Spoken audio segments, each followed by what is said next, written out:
एक मान लीला मैं सुनाता हूं कभी कभी कथा में। ठाकुर जी और किशोरी जी एक दूसरे से मान करते हैं। मान कैसे करते हैं? एक रूठेगा दूसरा उसको मनाएगा। और अधिकतर मान लीला में किशोरी जी रूठती हैं, ठाकुर जी मनाते हैं। और ठाकुर जी कैसे मनाते हैं? कभी प्रसाद बना के मनाते हैं, कभी मोर बन के आ जाते हैं फिर मनाते हैं, कभी नाच के मनाते हैं, कभी चरण पकड़ के मनाते हैं। किशोरी जी को जो प्रिय है वो भाव देकर के मनाते हैं। एक बार किशोरी जी बोली, आज एक काम करो, आप मान करो, हम मनाएंगे। ठाकुर जी बोले, आपके बस की बात नहीं है। बोले क्यों? वह हम देख चुके हैं, हम जब भी मान करते हैं तो किशोरी जी मनाती नहीं है ठाकुर जी को, रो जाती हैं बस। जैसे किशोरी जी की आंखों में आंसू आए तो ठाकुर जी, अरे हम छोड़ रहे हैं, मान सब भूल गए, नहीं मान नहीं करना, आप रो मत बस। और ठाकुर जी ने उस दिन से नियम बना दिया, हे किशोरी जी, जब आपको कोई बात बुरी लगे तो आप मान करना, और जब हमको कोई बात बुरी लगेगी तो हम बता देंगे, किशोरी जी हमको ये बात बुरी लगी, अब मान कर लो, तो आप ही मान करना हम पे। हमको बुरा लगे तब भी आप मान, आपको बुरा लगे तब भी आप मान। ठाकुर जी बोले, आप मान नहीं, आप हमारा मान सहन नहीं कर पाओगे, आप रोने लग जाओगे, हम मान नहीं करेंगे। किशोरी जी बोले, हम बिल्कुल नहीं रोएंगे, आप मान करो, हम मनाएंगे। ठाकुर जी बोले, कर लें? बोले करो। सोई महाराज हमारे ठाकुर जी ऐसे बैठ गए मान करके। अब किशोरी जी उनको मना रही हैं, कभी माखन मिश्री को भोग लगा में, कभी गा के सुना में, कभी वीणा बजा के सुना में, कभी नाच के दिखा में, कभी ठाकुर जी के प्रिय पुष्पों का हार बना के ला में, कभी बंदरन के संग में किशोरी जी नृत्य करें, कभी मयूरन के संग में नृत्य करें। कैसे भी ठाकुर जी रीझ हैं, लेकिन ठाकुर जी तो ऐसे मान करके बैठे हैं कि महाराज मुखमंडल पर जरा भी प्रसन्नता नहीं। अच्छा, मान लीला का नियम है कि शाम होते ही मान तोड़ना पड़ता है, और अगर आप नहीं मना पाए तो आप हार गए। ये मान लीला है। ठाकुर जी अगर नहीं मना पाए किशोरी जी को और सूर्यास्त हो गया तो ठाकुर जी पर चरण में प्रणाम करेंगे, हम हार गए, आप जीत गए, और फिर किशोरी जी हृदय से लगा लेती हैं। अब शाम जैसे हुई, ठाकुर जी का मान नहीं टूटा तो किशोरी जी बोली, अब तो संध्या है गई, हम हार गए, आप जीते, चलो अब हृदय से लग जाओ, अब यह लीला को यहीं विराम करें। ठाकुर जी बिना हृदय से लगे नंद भवन चले गए। किशोरी जी पीछे पीछे दौड़ रही, अरे मान तो तोड़ो, नियम है हमारा कि मान शाम के बाद नहीं करते। ठाकुर जी बोले ही नहीं, चुपचाप सीधे नंद भवन में। किशोरी जी को रात भर नींद नहीं आई, बोले कि ये क्या हुआ, ठाकुर जी ने मान नहीं तोड़ा। सुबह प्रतीक्षा कर रही हैं कि नंद नंदन आएंगे। नंद नंदन आए, वही माटी के मथोना जैसे बटुआ जैसा मुंह, मुस्कुराई नहीं रहे, आकर के फिर बैठ गए। किशोरी जी बोली, अरे आपने सारे नियम तोड़ दिए, शाम होते ही मान तोड़ना चाहिए, आप तोड़ करके नहीं गो, अब आके फिर मान में बैठ गए, अरे बात तो करो। ठाकुर जी कुछ नहीं बोले, मौन मान करके बैठे। किशोरी जी बोली, अच्छा अभी भी मान चल ही रहा है आपका, चलो हम फिर मनाती हैं। फिर मनाया, पूरा दिन लग गया, ठाकुर जी आज फिर नहीं माने और बिना मान तोड़े फिर चले गए। किशोरी जी को इतना विरह हुआ, इतना विरह हुआ। तीसरा दिन प्रारंभ हुआ। किशोरी जी बोली, अंतिम प्रयास है हमारा, खूब प्रयास किया। ठाकुर जी तीसरे दिन भी जब नहीं माने तो किशोरी जी से विरह वेदना सही नहीं गई। बोली, इनके सामने रोऊंगी तो बोलेंगे कि आप मनाती नहीं हो, रो जाती हो।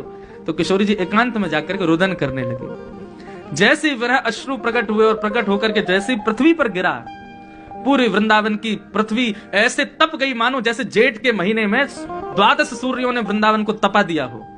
किशोरी जी के विरह भाव से पूरा वृंदावन संदग्ध हो गया, और वो उष्णता भीतर प्रवेश करके अश्रुबिंदु ने जब भीतर यमुना जी के स्रोत का स्पर्श किया, यमुना जी की संपूर्ण धार गर्म हो गई, भाप उठने लगी।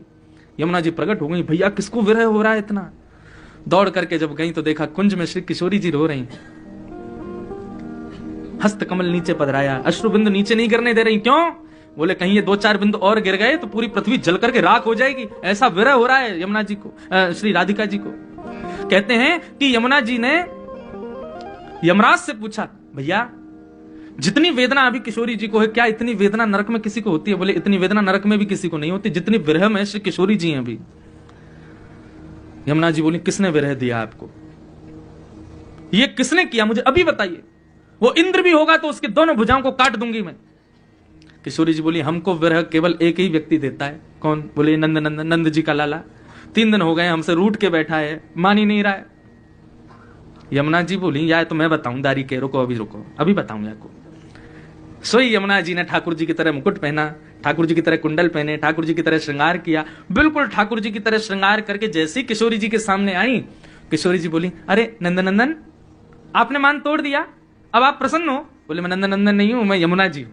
अरे यमुना जी आप तो बिल्कुल नंदनंदन जैसी लग रही हो। बोले हाँ, अब देखो हम लीला करती। अब बाकी चाल चलती भाई यमुना जी पहुंची ठाकुर जी के पास। ठाकुर जी मान करके बैठे, इतने में ही रुम झुम चलवे की आवाज पीछे से आई। सो ठाकुर जी बोले, ये तो हमारे पाजेबों की आवाज है, पीछे से कैसे आ रही है? ठाकुर जी ने ऐसे पीछे मुड़ करके देखा तो दूसरे नंदनंदन आ रहे हैं, बिल्कुल श्याम सुंदर। ठाकुर जी बोले, अरे ये कौन आ गया? ठाकुर जी उठ करके उसके पास गए, भैया तुम कौन हो? बोले हम यशोदानंदन, देवकी नंदन, नंद नंदन, ब्रज और चंदन। बोले अरे बात बना रहे हो, ये तो मैं हूं। बोले तुम नकली हो, असली हम है। ठाकुर जी बोले नकली असली क्या? देखो हम पे बंशी बजानी आती, बंशी बजाने लगे। यमुना जी ने उनसे भी मधुर बंशी बजा दी। बोले अब बताओ, जो जो ठाकुर जी नृत्य करके दिखाएं, कला करके दिखाएं, सब यमुना जी कर दें और हर जगह सिद्ध हो जाए कि ठाकुर जी नकली। अंत तो गत्ता यमुना जी बोली अच्छा अब अंतिम प्रयास है, इससे सिद्ध हो जाएगा कि असली कौन। बोले क्या? बोले वेणु में ऐसी टेर बजाएं जिससे किशोरी जी बगल में आके खड़ी हो जाएं। किशोरी जी बगल में आकर के खड़ी उसी के होंगे जो असली नंदन नंदन होगा। अब असली नंदन नंदन तो मान करके बैठे थे, उनसे तो किशोरी जी बिल्कुल रीझने वाली नहीं थी।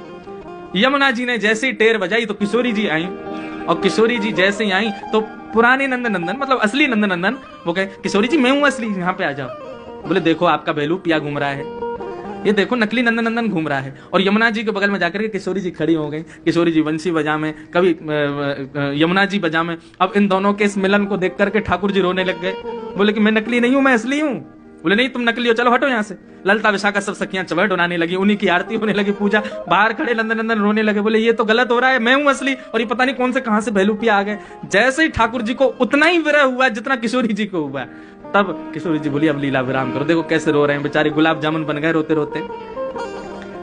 तब उठ करके किशोरी जी बाहर आई, अब मान करोगे? बोले क्षमा मांग रहे हैं, हम कभी मान नहीं करे, हम तो पहले ही मना कर रहे थे हमसे मान करवाओ मत, मान के अधिष्ठात्री आप ही हो। बोले चलो आओ हृदय से लगो। तुरंत श्याम सुंदर को हृदय से लगाया, मान लीला विश्राम हुई। इतने में ही यमुना जी पधारी। ठाकुर जी बोले जे कौन है?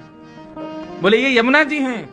तब यमुना जी को भी हृदय से लगाया ठाकुर जी ने और कहा अब आज के बाद आप सदा इसी रूप में रहो, हमारी तरह ही रहो, हमको आपको देख के बहुत सुख लग रहा है। तब से हमारे ब्रजमंडल में कहते हैं श्याम सुंदर श्री यमुने महारानी की जय।